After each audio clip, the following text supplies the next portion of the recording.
D23, a Disney-sponsored event that goes over the directions of Walt Disney theme parks, movies, and TV shows across the Walt Disney organization, and just so happens to take place this weekend as a recording of this video, August 15th, 2026. And I'm excited for this event just because it shows the direction that the Disney parks are moving into, which is what I'm more interested in. But it had me thinking, does Disney's new CEO, Josh D'Amaro, really care about Disney parks fans? So let me go ahead and preface this video and just let you know that this is not a Disney hate video. I am a lifelong Disney theme park fan. I'm not considered a Disney adult. Why don't you have a seat right there?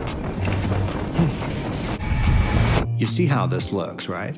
Because I can see the parks for what they are, which is a moneymaker for the Walt Disney Corporation. And as somebody who is on Disney shares for a significant amount of time in their life, I want this company to succeed because I have a vested interest. That being said, I do care about the biggest division of the Walt Disney Corporation's revenue operations, which are the Disney theme parks. And you may have noticed on YouTube, there are a lot of contrarian videos of the Disney magic is dead, the Disney theme parks are declining, which is not the truth. The Disney parks are as crowded as ever if you've been recently. And the magic isn't dead, but it's not because of the CEO, Josh D'Amaro, the executives, the management team at Disney. No, it's because of the cast members at the Walt Disney Company. So for those who didn't know, Disney calls their employees cast members.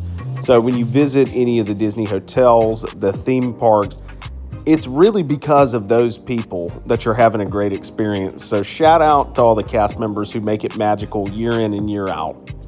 But that leads me into the next part of the video. And Josh D'Amaro has been Disney CEO for a little bit over 5 months and has had 2 different rounds of layoffs in the Walt Disney Company. You see how this looks, right? Across different divisions, most recently more of the finance division, Pixar, National Geographic. And let me go ahead and preface this that layoffs are not exclusive to Disney. In fact, certain economic conditions, layoffs are very common here in the United States. So this is not only a Disney problem, and I'm not blaming Josh D'Amaro for being the only CEO in history to lay people off, but it does have broader implications for Disney theme parks. And the reason you should care is really simple, because pricing at the Walt Disney theme parks continues to increase year in and year out. I can remember the first time I ever visited a Disney theme park, there was something to be said. The price was still pretty expensive compared to local amusement parks, but the benefits and the perks that you used to get for staying at Walt Disney theme parks were bar none the best value out there. You used to get things like the Magical Express, which is Disney shuttle service that used to pick you up from MCO Airport for free and take you to your Disney hotel and your luggage. That was included with your resort hotel. No longer is that the case.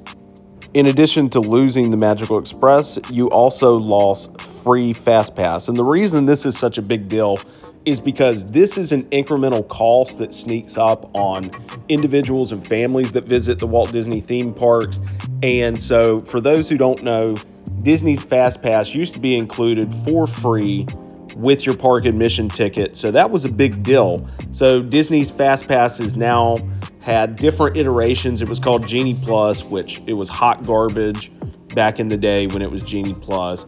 And it's now Disney's Lightning Lane, which is a little bit better than Genie Plus, but in some ways it's just inferior to Fast Pass, which when Fast Pass originally started, used to have to go, I'm this old, to an actual kiosk and it would shoot out a paper ticket and give you a return time. So that's another benefit that really just adds onto the vacation cost and to the price of your Disney theme park visit. Another detractor that you'll find is the amount of lands that are closed. So Dinoland USA is undergoing a renovation into the Tropical Americas at Disney's Animal Kingdom. Monstropolis, the Monsters Inc. land, is replacing Muppets Courtyard at Disney's Hollywood Studios. We don't have an opening date Also, they're working on the Villains Lands at Magic Kingdom and Piston Peak. The Cars Land will also come to Magic Kingdom as well. But I say all that to say that there is a lot of active construction at Disney theme parks. So you may be better off just waiting a little bit.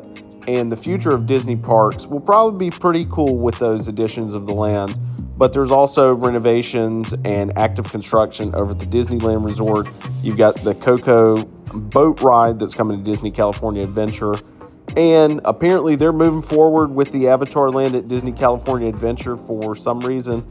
So a lot of fans, including myself, are excited for it, but think that maybe a Zootopia Land or maybe a different Pixar land could be a better fit for Disney California Adventure.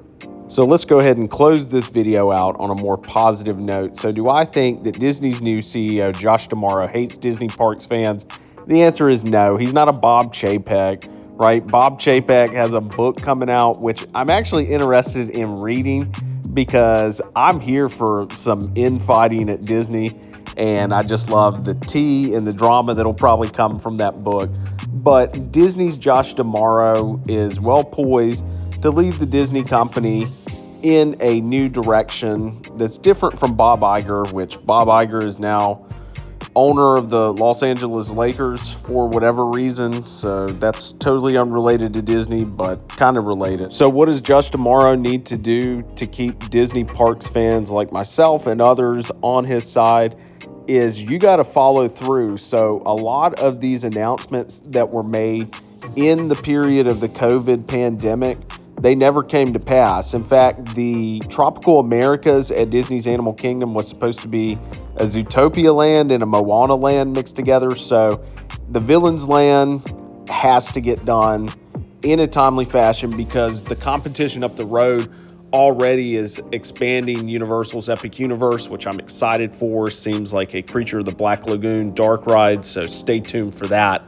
So you got to stay competitive in this marketplace, bring back incentives, bring back Magical Express, and continue to build these lands and add new experiences to the theme parks. And also, this is the DizWiz mentality. I want a third gate at the Disneyland Resort. It's time. Thought about it. Josh, go ahead and build that third theme park at Disneyland. So to close out the video on a lighter note, I do think the Disney theme parks are going to grow in the coming years and decades, and they're poised to be better than ever. Josh D'Amaro just has to stay the course, follow through on the new lands, and add new experiences for fans like myself. So let me know down in the comments if you think Josh D'Amaro is going to lead us into the future as a Disney's Parks fans, or did you like Bob Iger or even Bob Chapek better? Let me know down in the comments. And stay tuned for my next video where I'm going to be going over what a Game of Thrones adult theme park could look like. You won't want to miss that one. I put videos out like this every single week. So if you're new here, make sure you hit like and subscribe. It helps grow the channel. And as always, I hope your money meets the magic. And I'm going to see you in the next video after D23 Expo. It's like a kid on Christmas Day. Have a good one. I'll see you in the next video.